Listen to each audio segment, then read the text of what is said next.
वाक़िया यूं है कि आज हम लोग दुरूद शरीफ पढ़ते हैं हलक के नीचे। दुरूद शरीफ की फजीलत क्या है उस पर एक वाक़िया समझ फरमाइए। इरशाद होता एक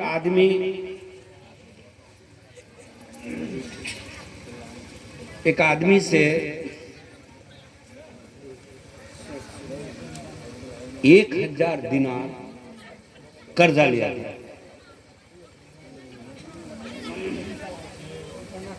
वादा था कि 3 महीने के अंदर मैं दे दूंगा, लेकिन गुर्बती इतनी, न जगह न जायदाद, कुछ नहीं, कोई मजदूरी में भी नहीं लेता था। लास्ट में उस कर्जखा ने तलब करना शुरू कर दिया, यहां तक कि उस आदमी को बहुत परेशान कर दिया। जब तंग आ गया तो कर्जदार ने क्या किया, केस कर दिया। हाकिम वक्त ने उसको बुलाया कि तुम इसका कर्जा लिए हो? का कहाँ लिए हो? कितना? कि 1000 दिनार। क्यों नहीं देते हो? तो कहा हुजूर मजबूरी है, मैं वादा करता हूं 1 महीना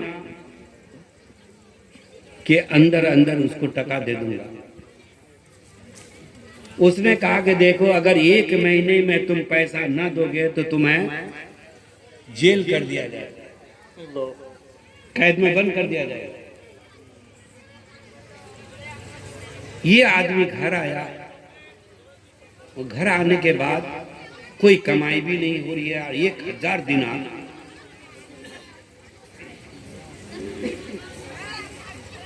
अब 1000 दिनार हासिल करने के लिए परेशान। लास्ट में इसने दुरूद शरीफ पढ़ना शुरू किया। दुरूद शरीफ पढ़ते पढ़ते पढ़ते 28 दिन गुजर गया।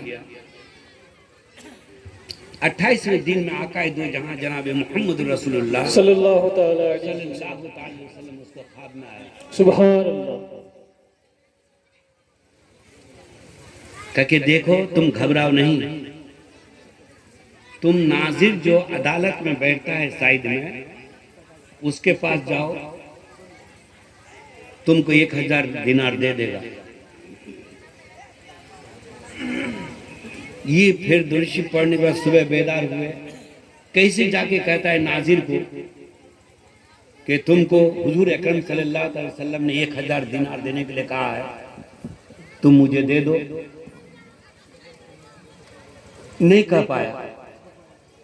28 की रात को फिर दुरूद शरीफ पढ़ना शुरू किया।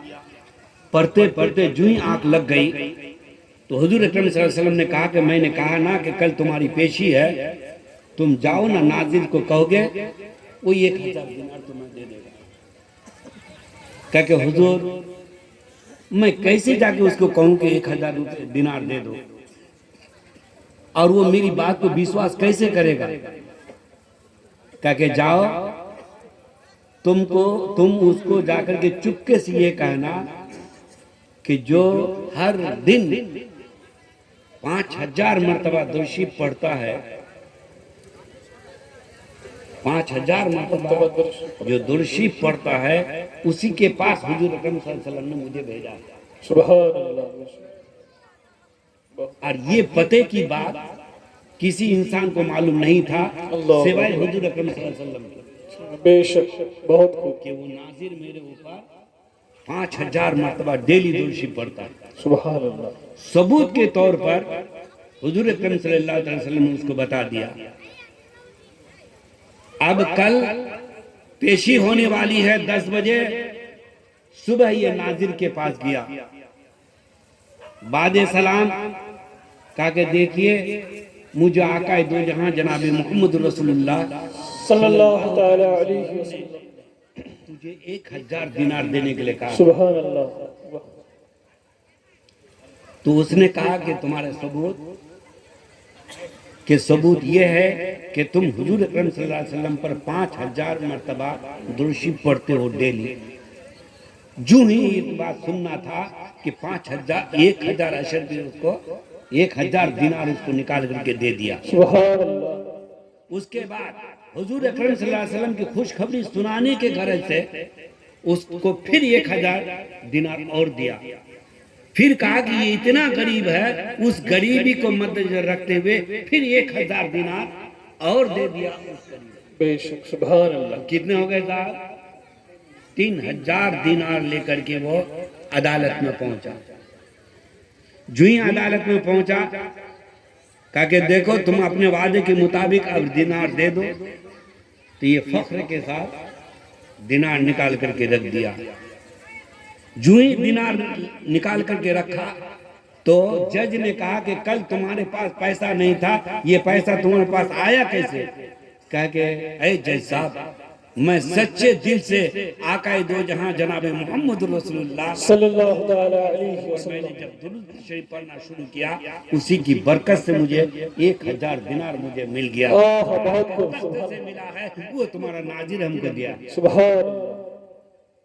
ये बात सुन करके फिर जज खुश हो गया, फिर 1000 दिनार फिर उस गरीब को दे दिया। बेशक बहुत खूब। सामईन, इससे पता चला कि अगर हम सिद्ध के दिल से आकाए दो जहां जनाब मोहम्मद रसूलुल्लाह सल्लल्लाहु ताला सल्लल्लाहु अलैहि वसल्लम का दुरूद पाक पढ़ें तो इंशाअल्लाह अज़ीज़ हमारा कर्ज अदा हो जाएगा, हमारी बीमारियां अच्छी हो जाएगी, हमारे माँ बाप जो हैं अगर अज़ाब कब्र में मुब्तला हैं तो उससे वो छुटकारा पा जाएंगे। इसलिए दुआ है परवरदिगार आलम से कि हम तमाम मोमिनीन मोमिनात को कसरत से दुरूद पाक पढ़ने की तौफीक रफीक आमीन। आमीन। व आखिर दावाना अनिल हम्दुलिल्लाहि रब्बिल आलमीन।